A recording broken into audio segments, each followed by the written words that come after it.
بڑی کوشش کیجیے عمران خان کے خلاف کرپشن کے کیسز نکالے جائیں. میری بھی ایک دو ملاقاتیں ہوئی کہ جناب آپ تو بڑی سٹوریز کرتے ہیں.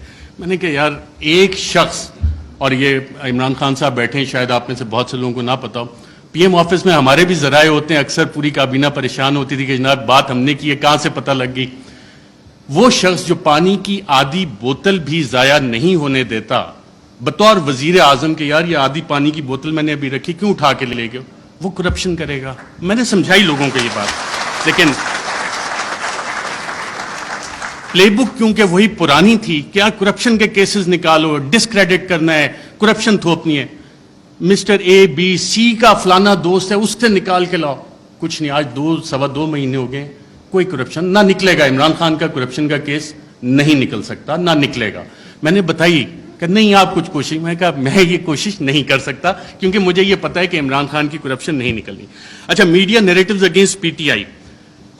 فرینچ ریولوشن جب آیا تھا تو اس وقت ایک تھاٹ تھا کنگ لوئی کا, میں ریاست ہوں, میں بادشاہ ہوں, میں قانون ہوں. اور یہی چیز ہم نے دیکھی کہ جب میڈیا نیریٹوز پی ٹی آئی کے خلاف بن رہے تھے, ابھی حال ہی میں آپ اگر آئی ایم دا کنگ کا دیکھ لیں, the king can do no wrong. King ہمیشہ, جو بادشاہ ہے وہ ہمیشہ اچھی چیزیں ہی کرتا ہے. فیٹو پہ پوری حکومت نے کام کیا, حماد اظہر بھی ادھر ہیں, لیکن پی ٹی آئی نے کام نہیں کیا, بادشاہ نے سب سے اچھا کام کیا. آئی ایم دا لا, قانون میں ہی ہوں. پولیٹیکلی آئسولیٹ کرو پی ٹی آئی کو. آج پی ٹی آئی واقعی پولیٹیکلی آئسولیٹڈ ہے. کون سی سیاسی جماعت ہے جو پی ٹی آئی کے ساتھ اتحاد میں کھڑی ہے؟ سب ایک طرف ہو گئے, لیکن ایک سٹرینتھ گین ہوئی اس میں. پاکستان کی عوام بغیر کسی کال کے نکل آئے, اور شاید جو وزیر اعظم عمران خان کا آخری دن تھا وزیر اعظم ہاؤس میں, اس وقت جو لوگ نکلے اور جنہوں نے رپورٹ کیا, آئی تھنک عمران ریاض تھے, باقی ہم لوگ بھی تھے, ان سب نے ایک بات نوٹ کی. آپ نے خود بھی اپنا دفتر چھوڑنا ہونا, کافی ٹائم لگتا ہے, کہ ایک شخص فوراً اٹھ کے چلا گیا اور کہا, جب سوال جواب ہوئے, کوئی رہ تو نہیں گیا, کہ اکیلا کر دیا ہے, اب اس کے ساتھ کس نے کھڑا ہونا ہے؟ پاکستان کی عوام کھڑی. یہ وہ ڈفرینٹ فیکٹر تھا, چینج تھی, جس کو کسی سازشی نے, کسی بھی سازشی نے کیٹر نہیں کیا ہوا تھا. یہ وہ ویریبل تھا, عوام کا ویریبل تھا, جس کی وجہ سے یہ چیزیں.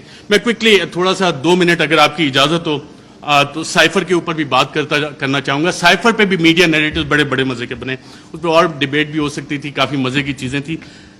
پہلا کیا بنا جی, پہلی میڈیا نے رپورٹ کرنا شروع کیا اور باقاعدہ یہ بتایا گیا کہ جی سائفر تو ایگزسٹ ہی نہیں کرتا, سائفر نام کی تو کوئی بلا ہی نہیں ہے. پھر دوسری چیز ہے, میڈیا کی یہ سٹوریز آئیں اور ریکارڈ کے اوپر موجود ہیں, پرنٹ کیے ہیں, ٹی وی پروگرامز ہیں, کہ سائفر تو یہ ایزمپشنز پہ بیسڈ ہے. وہ ایزمپشنز ہیں ہمارے ایمبیسڈر کی یا کس کی. پھر یہ بھی کہانیاں میڈیا میں آئیں کہ جی یہ تو فارن آفس میں خود ہی پی ٹی آئی والوں نے بیٹھ کے بنا لیا ہے, یہ تو شاہ محمود قریشی نے خود ہی بیٹھ کے بنا لیا ہے. پھر جب وہ بھی ساری چیزیں, کیونکہ سائفر ایگزسٹ کرتا تھا, سائفر موجود تھا, پھر کہا گیا جی کانسپریسی کا ایویڈنس کوئی نہیں ہے.